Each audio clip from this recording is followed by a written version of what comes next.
Summa Silver stands out as one of the few silver exploration projects focused in the United States.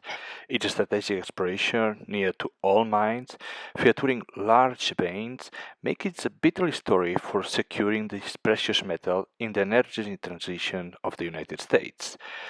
Are you looking for a significant leverage opportunity in the American silver? Do you crave a narrative of continuous exploration success? Then don't miss out our upcoming interview.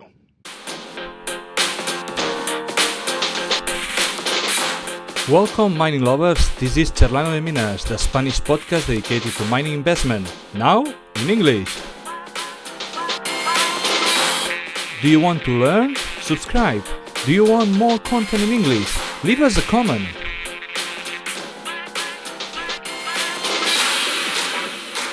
The episode is about to start.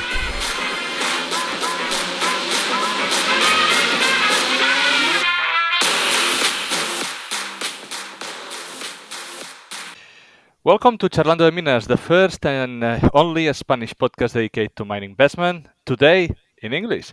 However, if you are expecting this in Spanish, don't worry. You will have this interview translated to the language of Cervantes.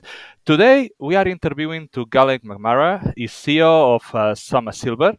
Summa Silver is a silver explorer with projects in the US and is listed in this TCXV with SSVR and the OTC with SSVR.F and in Frankfurt 48X. Hi, Galen. How are you? Thanks for coming to the program.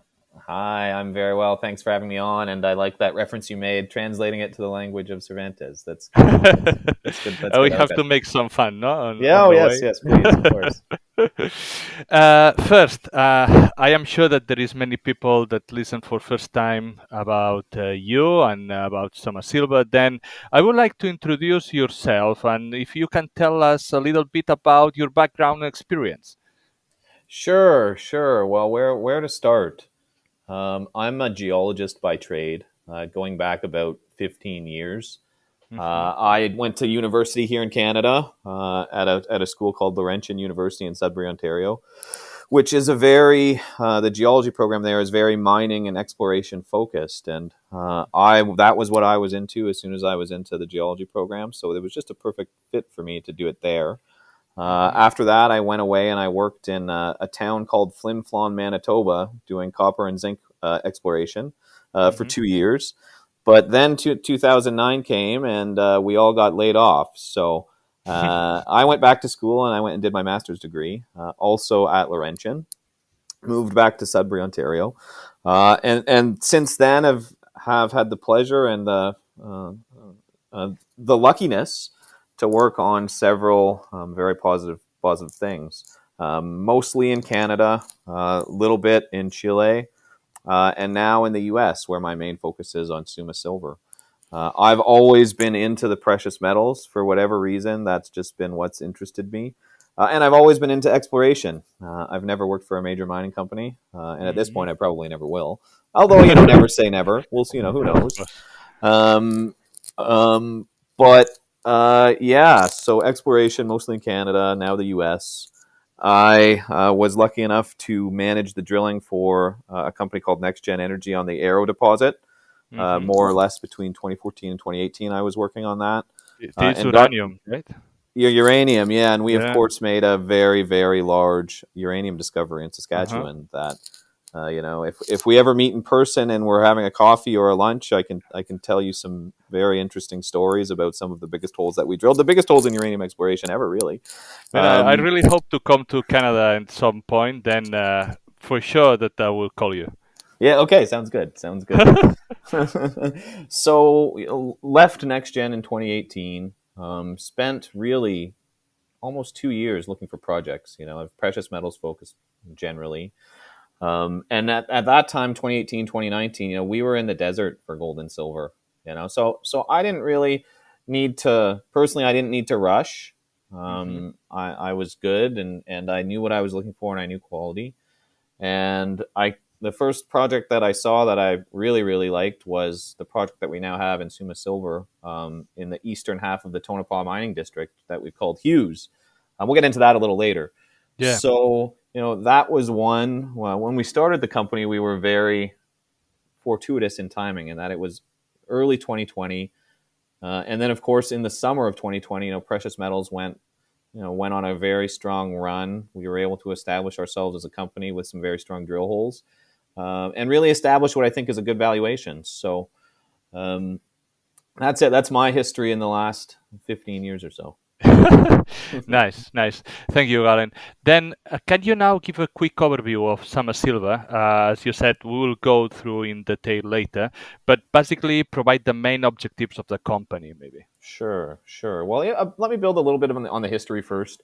Okay, yeah. It's a company that I founded in the spring of 2020 with the idea of, on the first project in Nevada, but the idea of looking in these Then basically historic. on COVID, right? Yeah, on COVID. Yeah, that's right. In COVID. Yeah. The Nice first. timing.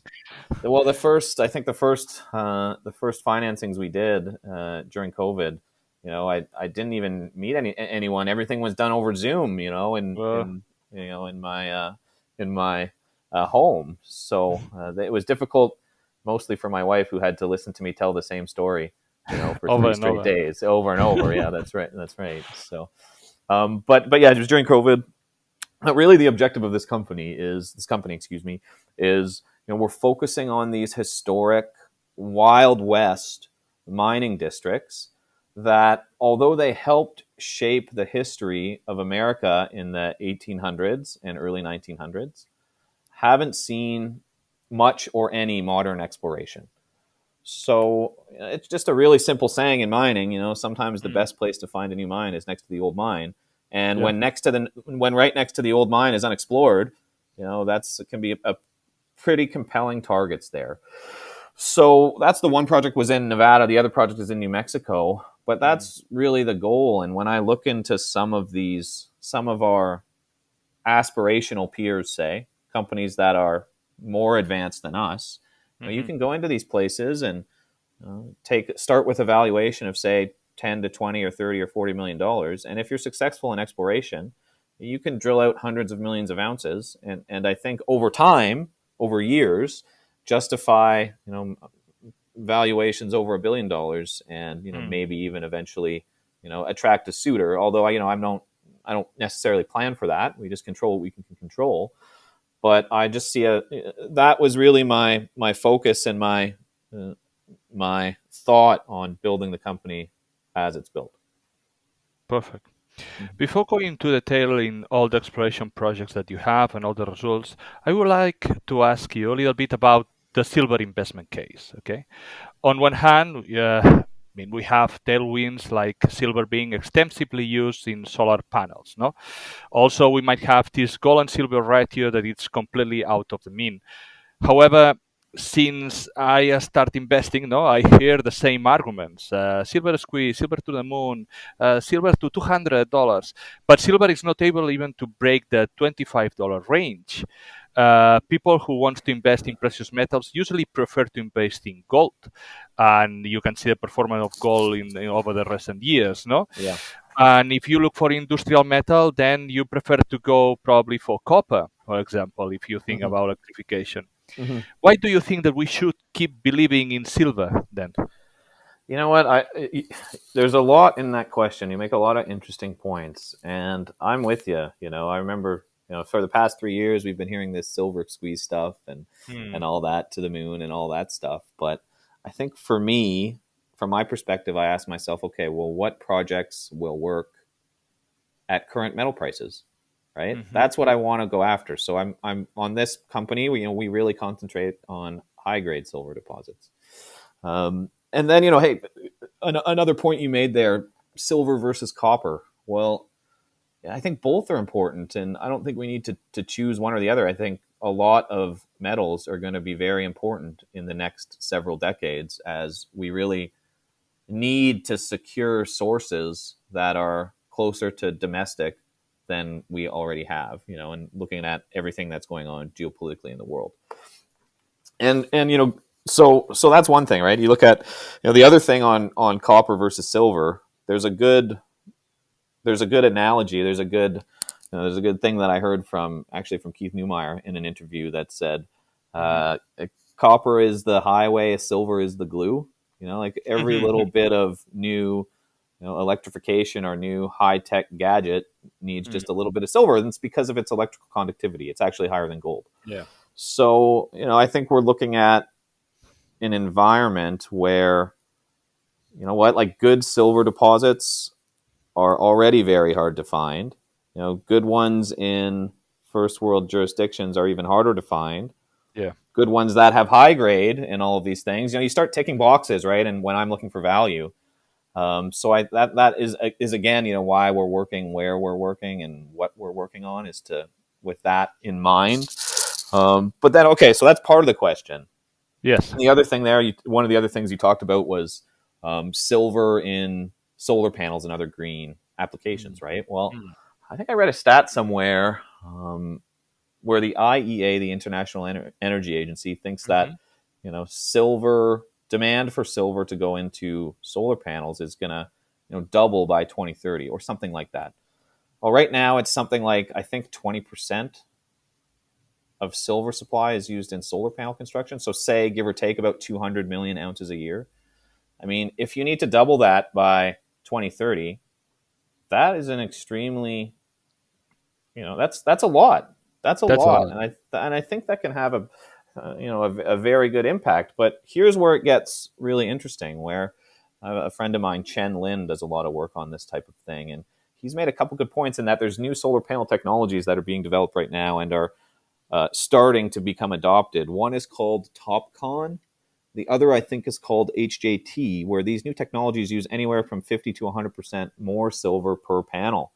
So right away, you start thinking, okay, well, if we're going to go from 200 to 400 just on current technology, yes, if we use technology that uses more silver, the effect might be even more pronounced. Exactly. And also the interesting thing about solar and I don't think, hey, it's renewables versus nuclear versus all this stuff. Why it has to be one or the other? I think that there's a good mix for all of this zero carbon approach to energy. But solar is very cheap on a per gigawatt hour basis to construct relative to anything else, and I think that is going to become increasingly important in the next 10 years. And I don't know what the total area is exactly, but I think it's something like, if we had, I want to say, covered in the neighborhood of 100 kilometers squared. 100 kilometers squares. It sounds like a big number, but it's really not when you look on the map. You power the whole. You have enough power there, enough surface area to power the entire United States. Now, of course, you got to think about batteries, and that's not a problem that we've solved yet. But I'm one of the people that sees solar applications in the future only becoming much more important. Okay, so there, I've walked down quite a path there for you on that. But now the other thing you talked about was silver versus gold, right? Yeah. Well, that's another interesting topic in that I think the mine ratio of silver to gold is something like 7-1. The mine ratio. Now the price ratio right now is 85-1. Right? So you got to wonder, well, why? And I don't need to get into the, all of the stuff with the market shenanigans that go on in the silver market. But to me, that is a very interesting statistic. And the other thing is that many times in precious metals bull markets, most times, silver actually outperforms gold. It is true. Right? So I'm not saying you should own all silver and no gold. But, me personally, I like a mix, and I'm invested in both. Perfect. I think it's a very good answer, Helen. Then we might start to look to the actual projects of Summa. As you said, you have two main projects, both in the US. One is called Mogollon, and the other is Hughes. First, if we go in detail in Mogollon. Okay, Mogollon project, in my notes it said that it's located 120 kilometers from Silver City in the southeast of New Mexico, and it covers an extensive silver gore bearing of veins, or the vein field. In this region, it was a large historic silver producer in New Mexico with at least 16 million of ounces of silver and over 300,000 ounces of gold. with very high grades, an average of almost 300 grams per ton of silver and over 6 grams per ton of gold in last century. And if we have a look on the presentation, we can see that there is in a range of 2 kilometers along this Queen vein. There is multiple objectives. Following that trend in the Mogollon project, we can see like 4 old mines or 4 mine infrastructures maybe, and you can go in detail later. We can see 2 main mines that are the Consolidated and the Deadwood, and the Erwin mine and the Clifton tunnel. You have a very interesting results, either by grabbing samples with over 5,000 grams of silver equivalent, or drilling with over 23 meters of over 400 grams per ton of silver equivalent. Will this be a good summary of the project, maybe? Yeah, yeah. That is a good summary. Do you want me to describe it a little more? Yes, because these are very encouraging results. But you Mm. said no that you have, and I think that I am quoting you. That it's my strong belief that this district has the potential to be one of the greatest remaining vein fields still left in the U.S. No, Yes. then if you can go a little bit more in detail, why do you have this strong belief, and then explain a little bit more in detail the project, maybe. Sure, sure. Yeah, that's a great place to start. So, big picture, I look at this project and I see a lot of mineralization still remaining at surface. Hmm. I see a vein field that has a cumulative structure and strike length of the veins and faults of 77 kilometers. And it's just not explored. Some of it's mined, yes, but as far as we know, only 13 million ounces of silver came out of it. Yeah, it's probably a bit more because records weren't, that well kept back, in the late 1800s. Hmm. But when you look at that footprint and the footprint of the mineralization, it compares, I think, very well to some of the famous districts in Mexico that the Spanish and indigenous peoples, even before that, Yeah. mined going back 500 plus years. And again, just not explored. And people ask me, okay, well, why is it? How is that possible? Why is that not explored? And I think the best way to answer that is to provide some context on the history of the project. So, this one was discovered in the 1880s by a sergeant in the U.S. Cavalry that was up scouting, because that's when a time when they were in conflict between the Apache people and the U.S. government. Found this vein that I've actually walked up and seen his old mine, which is surreal, but that's another topic. And found this vein, kept it secret until he left the military a few years later. Went up there, staked some claims actually with his brother, started a small mining camp, started mining for a couple years, but that was during the time when the conflicts were still ongoing. So Hmm. he was in a conflict and ended up being killed. So that kind of shut things down for some time. Between then and the 1940s, there was waves of production as silver prices and the economy of the area went up and down. And then in 1942, the United States entered World War II.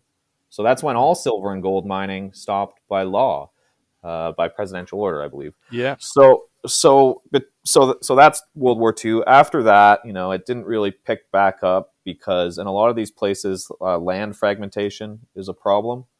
Where that's what I call it. Where one family owns this little claim, another Hmm. family owns that little mine. Putting it all together can be a bit of a challenge. But in the 1970s, it was done by a very well-known geologist named John Livermore. And his partner Andy Wallace worked up there a very significant amount of time, along with other very important people who really advanced this project. I can't name them all, but they saw the potential and did deals with different landowners, staked different claims to put it all together, so you could kind of have that big picture, and you weren't just looking on this little part of the vein, right? And John was a guy who was very successful. He found some of the original mines for Newmont in Nevada in the 1960s. Hmm. That Elko area, the Carlin Trend area. So he was independent at that time and decided he liked it and put all the properties together, mostly with his own capital, and then did a lot of drilling mostly with his own capital, which I thought was very interesting. And he had some good results that we've been following up on. But at that time, in the 70s and the 80s, people in this part of the world, and everywhere really. I mean, that's not fair to say just this part of the world, but people were really looking for, the next Morenci open pit copper mine, which is only 45-minute or hour drive away from us. Here they were looking for the next Carlin style open pit that was 2 or 3 grams per ton. Just because those deposits were so lucrative, and they weren't really looking at these underground mining veins of high grade. And it just wasn't the focus at the time for explorationists, because you still had these big copper and gold deposits at surface that just are becoming harder and harder to find now. I don't want to say they're not around, but they're becoming harder and harder to No, find. and the grades have decreased a lot. Yeah, that's right. That's right. So you have that, and then move forward a few years, you have companies like Mag Silver, and Peter McGaw and team, who kind of take a look at these old districts, and with what we know now and what they didn't know way back then in terms of how the deposits form just geologically, or the tools we have, whether it be geophysics or geochemistry or 3D modeling of computers, in computer software, that we now have a lot more. We have a modern arsenal of weapons to go in and make new discoveries in these places. But successes like Mag and Silvercrest and now Vizsla, they've really blazed a trail for junior companies to go into some of these old places, apply a modern focus, think commercially, think entrepreneurially, and have some success. And have a good shot at having some success.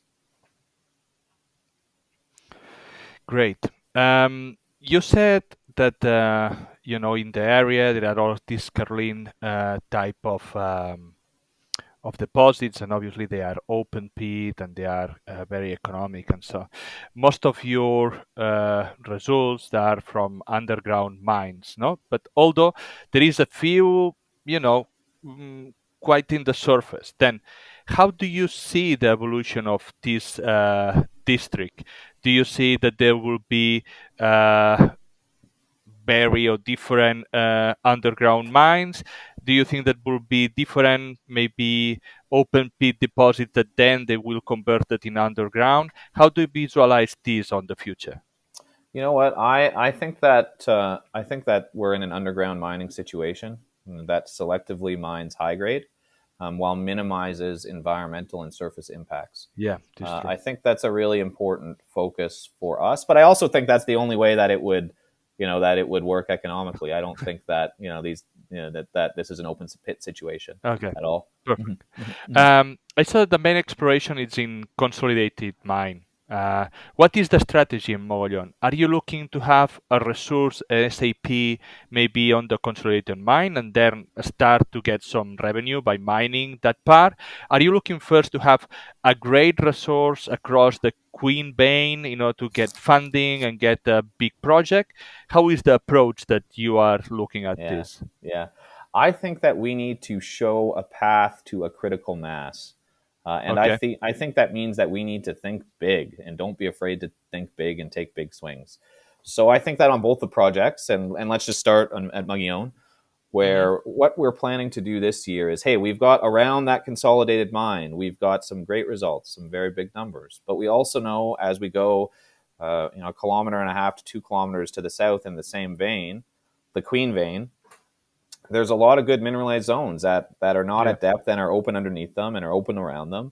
That our goal now is to start to show some scale in that rather than just stepping out around where we know there's mineralization, where we've already drilled, and we'll get back to that. We're going to be aggressive and step out, 500 meters, a kilometer, something like that, so we can start to show the scale.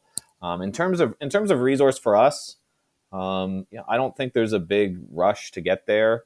It'll happen as it happens.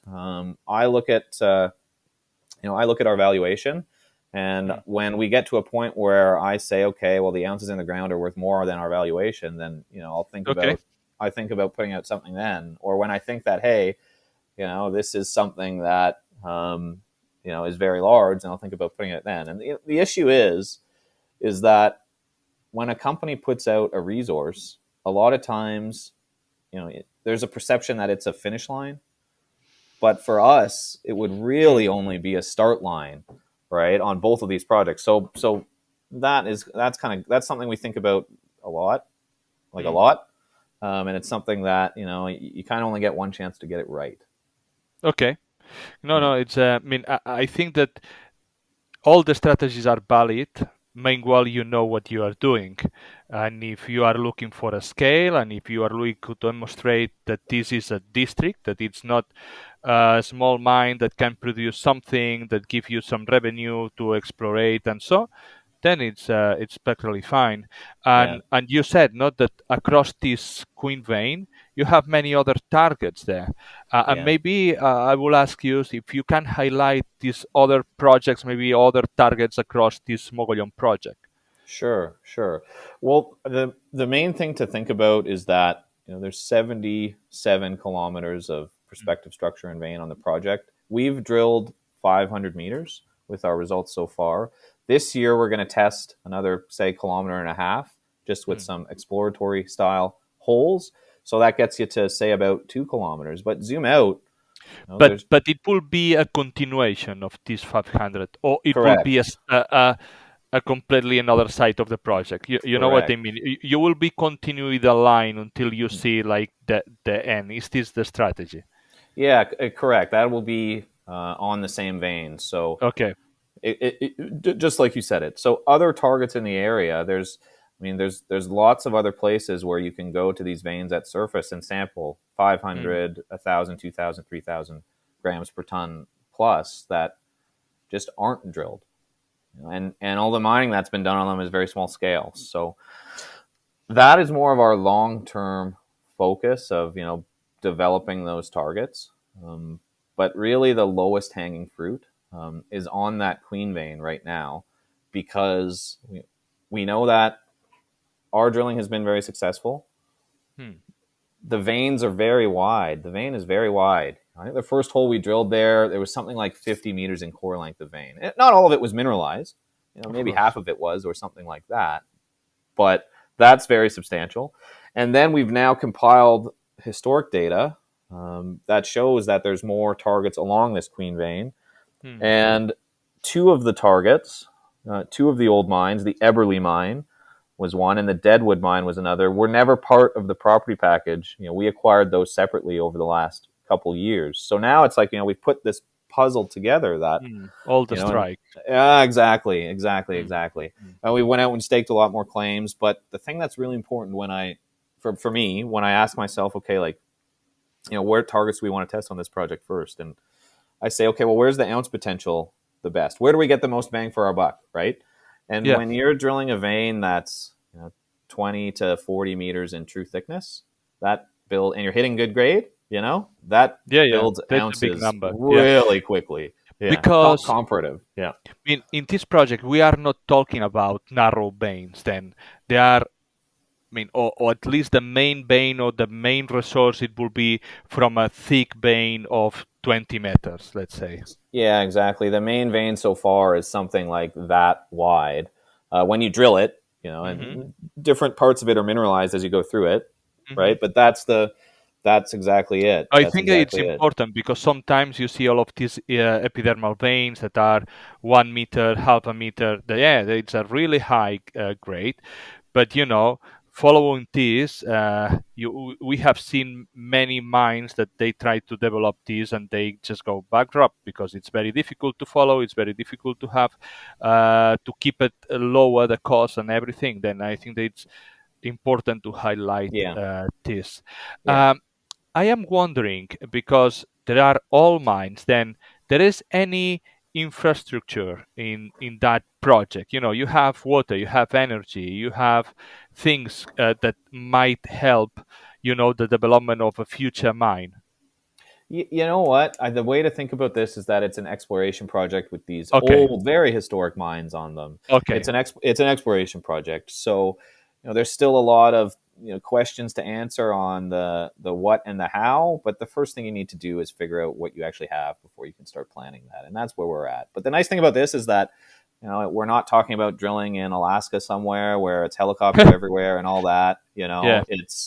It's you're driving right up to site. We're staying very close. You're driving right up to your drill rig every day when the geologist goes and checks it or grabs core. So I think so that right there is yeah, just what you want, for sure. Okay.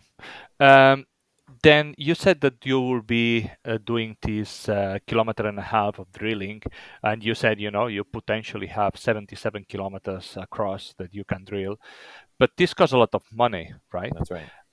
Um, how are you in terms of cash? When do you will need more money? And what are you expecting to do with the money that you have at the moment? Yeah. So right now we've got a little under 7 million Canadian in working Hmm. capital, which is a good position to be in. It's enough to go out and add a lot of value to our projects. Mm. It's especially relative to many others out there now that are trying to find some money, and it's Yeah, very it's difficult. complicated in that Yeah, it's times. Yeah. complicated. That's a good way to put it. So, but I mean, for us, this coming season, we're about to start drilling again in Mogollon in Mm. about later this month. And for us, my word this season, my approach this season is like surgical, where we're gonna just kind of drill a few holes in some very high potential Okay. areas that I think have a very good chance of doing very well. Mm. So we can just say, okay, across the scale of, say, across this 2 kilometers of the Queen Vein, we can start to see that, quote unquote, that I used earlier, critical mass. So right now, my approach to discovery is very measured and careful. Where are we going to Okay. get the most bang for our buck with the dollars that we have? Understanding that the market conditions for all junior mining companies are very hard. And I would say that if this was a different time, if this was maybe the summer of 2020, I'd probably want to have 2 rigs here in New Mexico, and then maybe another 2 rigs in Nevada. I think, like, geologically, there's Mm. justification for that. There's very good justification for that. Mm. But right now, as a CEO of a junior mining company, it's about balancing your capital and really being a bit, perhaps, uh, Conservative.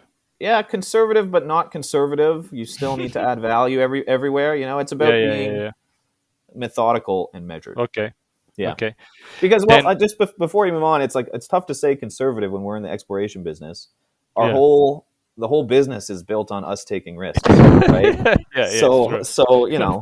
right? uh, but then you are good with the money that you have for the next campaign, let's say. Oh yes, oh yes, yeah, Yeah.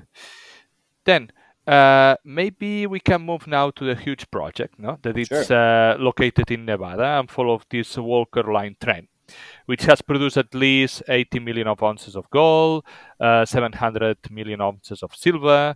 The project is in the eastern side of the Tonopah district. It's the second largest historic silver producing in Nevada, with a total production of 175 million ounces of silver and almost 2 million ounces of gold, with even higher grades than the other project. Okay. Um, I I could see a little bit of highlights from the last drilling campaigns, no? And you have over almost 4,000 grams per ton of silver equivalent with almost 3 meters. Then you have over 500 grams per ton of silver equivalent over 18 meters. Then these are really good results that you have there. There is an old mine that it's called Belmont Mine and has multiple zones for the drilling with over 1,000 grams per ton of silver equivalent, and it's a trend of 3.5 kilometers. Then it looks and another project with a great potential, right? Yeah, yeah, exactly. This is actually the project that we originally started working on. It's the first one that we drilled. We've Mm. drilled 60 plus holes here in on the Hughes Project in Nevada versus the other project in New Mexico where we've drilled 19. This is another shot at looking in this old district that is open in many directions, a lot of room to run. Ounces in Nevada, high grade ounces in Nevada, that state, are very valuable. Very, very valuable. It's an interesting project in that. Well, again, let me start from the beginning here when I first Yeah, started of looking at course. this. So I was looking at this project. It was the eastern half of the Tonopah Mining District, and none of the guys that owned it at the time, and they had done a great job of securing it and working on it where they could. We're looking at it mostly from the perspective of tailings reprocessing, where there's something like 2 to 3 million silver equivalent ounces in some tailings, just really accessible, really easy to get. That runs like maybe 70 grams per ton silver equivalent, silver and gold. So from a private investor perspective and a private geologist perspective, hey, 2 to 3 million ounces of silver, that might be like 50 or 60 million US, right? That could be very lucrative. But from a capital markets perspective, 2 to 3 million ounces of silver doesn't really move the needle, to be fair. So I started speaking to them about it, and just thought to myself, well, what about the underground potential here? And there was no data on it, so I kind of got really into the details, and I found a bunch of historic mine maps and enough that we could build a 3D model. Did that, and of course, when we build a really detailed 3D model, there was some really good looking targets, and those are the first holes we drilled. But the other side of the equation was, you see all these veins that they strike out to the east of the town. They dive undercover and they're cut off by a fault. So that was what happened to the old timers. The old timers kind of lost the veins as they dove undercover and were cut off by a fault. But we looked at all this ground open immediately east of the district, like right along strike, like right beside the district, open ground. I just thought to myself, well, geez, you don't see that every day. So I got on a plane and I flew down to Nevada, and I staked a bunch of it myself. Now today would be like really difficult to do that because the area around Tonopah, Nevada is more or less lithium central for lithium clay deposits. So everything is staked, right? There's no way, but we got lucky with timing and we're able to stake quite a bit, where we now have this something like 3 or 4 kilometer strike extent of the historic Tonopah district, where we've taken some risk. This summer did some real big exploration step outs or more or less wildcat holes, and made 2 new discoveries. The first at Ruby in a new vein, 3 meters of 1450 grams per ton silver equivalent. But then the other at Sapphire in just one RC hole, 1.5 meters of a little under 400 grams per ton silver equivalent. So now we've drilled out east of the district something like 1, 2, 3, 4, 5 holes. All of them have hit something. Some of them have hit some pretty good mineralization. So I think that big picture out there to the east of Tonopah is our big exploration swing. And when I ask myself, hey, on our project, where am I going to be able to find another 100 million ounces? I think that's that is where I would start to look for sure. Which one of the projects have more priority for you? You know what? It's really difficult to say because each hole, one hole changes everything, right? Yeah, of course. Yeah. At first it was Tonopah, because we were having some great results there back 2020, 2021. Then when we started drilling in New Mexico, we got some great results there. I think our best hole's 30 meters of 450 or a little under 450 grams per ton silver equivalent. So I mean, right there, that has to be your focus. That's where you're building the most ounces. But just this last summer, where we've now made discovered a couple new veins, within shouting distance of this really, really prolific historic district that are open in all directions and need a lot more work. Well, then it kind of gives me pause. You know what I mean? So ask me that again in 6 months, but the results will the results will dictate the focus, right? And wherever we think that we're getting the most efficient discovery costs is where we'll focus. Okay. Let's say a little bit as a summary, then we go to another questions. But sure, if someone buys a share of Summa Silver today, what results or maybe answers can be expected in a year from now? Yeah, right. So I think, that's a good question. So for us, we're going to return to drilling in New Mexico very shortly. So there will be, I hope, I have high hopes for strong drill results from there.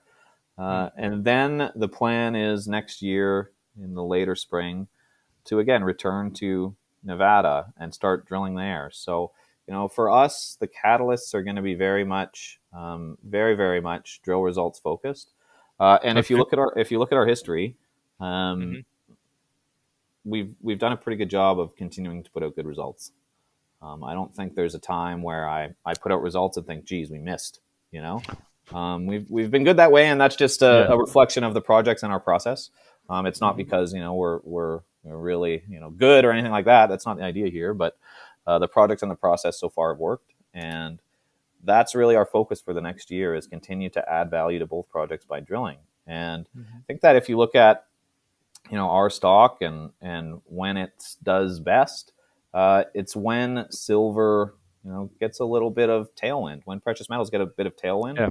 And my experience, my observation is that we're highly leveraged to that, very very much so. So if we can combine good results, some tailwinds in the markets, it doesn't take much to push our stock up significantly very quickly. Yeah. Yeah. Yeah. Is Summa Silver looking for any new acquisition? I mean, I know that this costs money, obviously, and you have to be always open to the market, and you have two great projects with a lot of potential and a lot of work that have to be done. But are you actively looking for opportunities? Yes, I mean, I'm always actively looking for opportunities. Whether anything happens and anytime soon, who knows? But I think that if we want to grow the company, there's two ways to do it. One is Hmm. through the drill bit, and the other is through M&A. Hmm. And I try to be always looking for things where maybe 1 + 1 could equal 3 or 4, but those opportunities are very rare. And are you looking only on the States, or you are looking to another locations? I think right now, focusing on the U.S. I Okay. ask myself, why invest in Summa? What makes us unique? And I think it's the high grade jurisdiction. There's just very, Mm. very few names to like that to invest in, and that's part of why I think we can be successful in the markets. Mm. Maybe we can go to this question now. I have it for later, but in general, no, the U.S. is considered tier one jurisdiction. But many projects suffer in order to obtain Yeah, permits, changing legislation. It just comes to my mind Trilogy Metals, no, that has all the problem there in Alaska. What yeah. are your thoughts about the people that it's not sure of investing in a mining company in the U.S. due to this? Sure, sure. Well, I would say, in my experience, that where you are in each jurisdiction matters a lot. What state you're in and what county you're in Mm-hmm. really matters a lot. Where you are, you can't just. It's really hard to just say, even for Canada. Okay, well, Canada's first where it's good, right? Yeah. Depending on where you are, it's on. I wouldn't try to. I wouldn't want to try to build a mine, right next to Vancouver, right? I think that would be quite difficult to do. Mm-hmm. The other thing too is that in places like the U.S. and places like Canada, property rights still mean something, right? So that's, I think, a very important feature. Whereas other places in different countries, you really don't sure, as a company, what you actually own, right? It can, when especially in places where expropriation has been a problem in the past. Places in Latin America where you might not own anything at the end of the day after you invest all this money, which is a big problem. Mm-hmm. Also, I think that in places like the U.S. and in places like Canada, the rigorous environmental standards are a really good thing, and permitting should be taken very seriously. And that takes some time. It just does. Whether it's too long or too short, that's hey, that's not for me to say. I'm just here to follow the rules. I'm just here to follow Yeah. the rules. But I think that the rigorous process there is important and a reason to invest, because because these days, it's just you need a social license to operate, and unless you Mm-hmm. do everything right and do what you say you're going to do, it's really really difficult to get that. So yeah, that's my opinion on that. Okay, you said and a couple of times during the interview, and you put examples of Max Silver, Silvercrest, Vizsla Silver. Are these companies that you are mirroring in? Let's say that you look like yourself, Summa Silver, as the beginning of the new Max Silver, the beginning of a new Vizsla Silver. Is how you look to your company today? That is what I would say is our aspiration as a team. Okay, Is that type of of company. resource, is that type of company. Yeah, yeah. And the question that I have now is why those companies and not maybe First Majestic, Fortuna Silver? Yeah. Well, I mean, we could. That's a good question. We could add all those companies to the list too. These ones were just the first that came to mind. There's a good Okay, number of okay. examples of. No, I Thank you, said maybe for maybe pointing have that a. out. Yeah. Okay. Can you explain a little bit about the team of Summa Silver, maybe? Sure, sure. So myself, Galen, you've been talking to me for the Hmm. last 45 minutes, so I think we know you. You Um, said we can do this in 20 minutes and go. yeah. Yeah, I said it's a little bit longer. It will Yeah, be. yeah, that's right, that's right. Our CFO, Martin Bajik, he helped Yeah. me found the company, excuse me, and has been working on it with me since the beginning. Our VP Exploration, Chris York, joined us from Hecla a little over 2 years ago now, where he was managing a lot of the exploration in Nevada for them. He's very, Mm. very focused operationally and really helps make my life easier, which is good. Christopher Leslie, geologist here in Vancouver, works with us on a part-time basis, but he's one of the guys that discovered the Blackwater gold deposit here in BC, which is something like 8 million ounces in the proven and probable categories right now. Hmm. On our board, well, not to go into everybody, I think that's good for No, now. no, no, it's But fine. long story short, a group of mid-career mining professionals Hmm. that have had some success in the past and now want more. What the only thing that I not worry, no, it's not the word, but when I see a little bit the team, I wondering if you have someone that is expert on markets, because you will need money for that. Yeah. You have someone that have experience, or do you think that this is something that you are missing and you are looking for someone that can help you to bring money to the company when it's needed? You know what? We work with partners on the market side that Okay. have had a lot of success. Um, to give you an example, we've never had any issues raising money, and we're not afraid to move quickly when the time is right. Um, without getting too far into the details of Yeah. the when and the where, no, that's not really something that concerns me. I think that the company right now is built fit for purpose. Perfect. And as we advance, we can start to look to build out the team. But right now, it's about being efficient, entrepreneurial, and fast. Perfect. I will ask you to explain just briefly share structure and main shareholders. Sure, sure. So we've got a little over 100 million shares outstanding. I think it's 104 million. Our biggest shareholder is Eric Sprott. He Hmm. comes in at around 18%. Our second largest shareholder is a company called Allegiant Gold right now.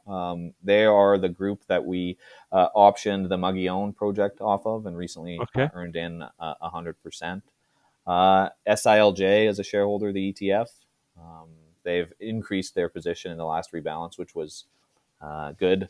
Uh, Hmm. and then the last group that I will mention is First Majestic Silver, is a shareholder of ours, and they've participated in a financing before, and yeah, they're shareholders as well. So it's a good amount of mining focused, silver focused people, and I think that has Hmm. a lot to do with the fact that there's really not that many names out there that are like Summa.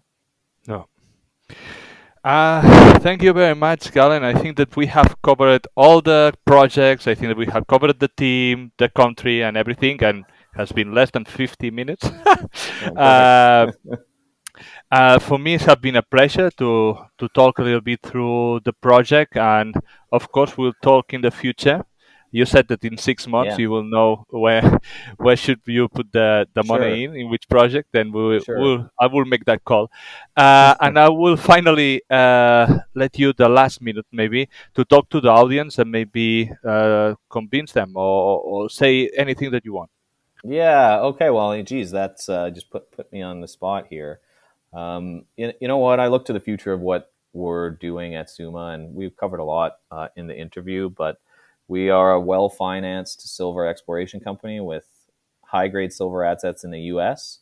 Hmm. That is going to be adding value via drilling. So, if you're interested in junior exploration and you're interested in silver, I don't think there's a better name that you want to consider owning. Thank you, Galen. All right. Well, thank you. Thank you, Amado. Disclaimer. The content in Charlando de Minas is not an investment advice. Amadeu Bonet and his guests are not investment advisors. The authors may have interest in the companies mentioned in this publication. They may also have bias and not be impartial. The information in this publication and all the others in Charlando de Minas is impersonal by nature and should be considered as an entertainment product. The minimum risk of any investment mentioned in this video is 100% of the capital. Before to make any investment decision, contact a financial or investment advisor or someone qualified with experience. These broadcasts are a narrative of my learnings in the world of commodities and mining investment. In this podcast, we will try to bring experts, professionals, and companies. If you like it, please subscribe. I am Amadeu Bonet. Welcome to Charlando de Minas.